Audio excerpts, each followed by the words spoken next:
धुळे जिल्ह्यातील शिंदखेडा पोलिसांची सर्वात मोठी कारवाई. बनावट देशी दारूचा कारखाना उद्ध्वस्त करत तब्बल 15,21,796 रुपयांचा मुद्देमाल जप्त.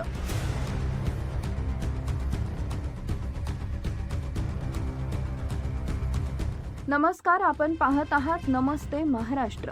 धुळे जिल्हा पोलीस अधीक्षक विशाल आनंद यांच्या निर्देशानुसार मिळालेल्या गुप्त माहितीच्या आधारे बांभळे MIDC परिसरात एका शेडमध्ये छापा टाकत पोलिसांनी आरोपी चंद्रकांत धुडको बिरारी याला ताब्यात घेतले. कारवाई दरम्यान बनावट दारू तयार करण्यासाठी वापरली जाणारी यंत्रसामग्री, स्पिरिट, हजारो रिकाम्या बाटल्या, बनावट लेबल्स आणि तयार केलेल्या दारूसह एकूण 15,21,796 रुपयांचा मुद्देमाल जप्त करण्यात आलाय.